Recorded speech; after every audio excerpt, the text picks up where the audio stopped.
I'm Alessandro Magnosi. I'm from Italy and I'm a red teamer and malware developer for BSI. Well, it's a nice place actually. I didn't expect that. Very calm, and I honestly was surprised by the people. Like very polite, very kind. Actually, I was surprised because in Rome, like if you try to cross the street, you will probably get just been hit by a car. Instead, here, if you just show the intention of crossing a street, like everyone actually stops. And it was, honestly, this is the most surprising thing for me, I have to be honest. So my talk about was thread stack spoofing, which is an advanced memory evasion technique. And with the aim of evading all that inspection that is based on cold stack analysis. And in this talk we talked about general approaches to the topic, and we unveiled a new technique, a novel technique, which is called stack moonwalking, which is a technique that combines JOP and ROP gadget in combination with selected frames, cold stack frames, to completely obfuscate the cold stack, but while maintaining it unwindable to the bottom. Well, it was a long process actually, and I guess I was heavily inspired by the work on Namazo, which originally showed a POC in the public domain. It showed the POC to do something like that. We showed a screen with the POC and the effect of the POC, and I was intrigued. So I started researching together with two of my best friends like Waldo IRC and Trickster about this, and we came up with this technique, so we replicated it.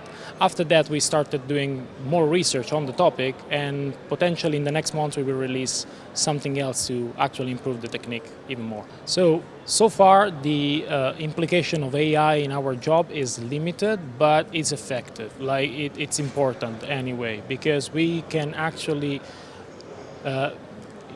use generative AI and ChatGPT and the like to speed up the way we do stuff. So it's very easy to prototype fastly, to get some POC just ready to run, or to just get the base for some phishing template or some attack vector, or just to brainstorm, analyzing some data or some contextual information. And it's very effective, I have to say, but we're not afraid about that so far, because it can't actually take our job yet, but it's actually very helpful. So if we can integrate that, it's gonna be a game changer. Yes, I think that this is the role right now in our community, be that pen testing actually or red teaming. I think it's like that in pen testing. It's even more true in the red teaming field, where you need a lot of contextual information. And sometimes you don't want just to do things right, but you need to do that with a certain timings, etc. So, yeah, you don't want to trust a machine to do that from start to end. That's for sure.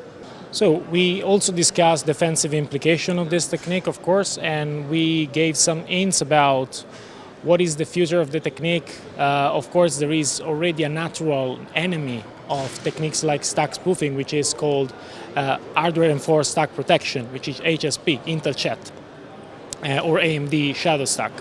But before this because there are a lot of legacy CPUs that still not support HSP, we also decided to develop a detection algorithm for our own technique, at least that works with our POC, our POC.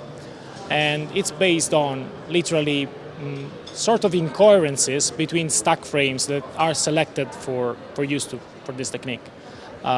So yeah, I guess this answers your question. So purple teaming is very effective. I guess that it's probably I prefer it to red teaming in a lot of instances. Especially where the client is not sure about their own kind of detection capability and want to have a fast improvement.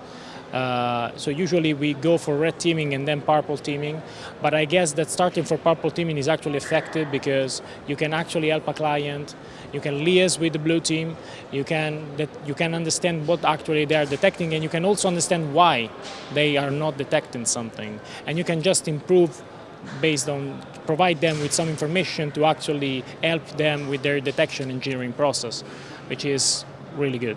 honestly. Well, it's amazing. It's really an amazing concept. I really hope that this conference will be, the European DEFCON, because, I mean, everything is great. It's you have a lot of amazing people talking, a lot of amazing workshop. It's a nice venue. The city is beautiful. I mean, what can you ask more than that? So I really hope it's going to take place and going to establish as the new DEFCON for Europe, like the DEFCON part of Europe.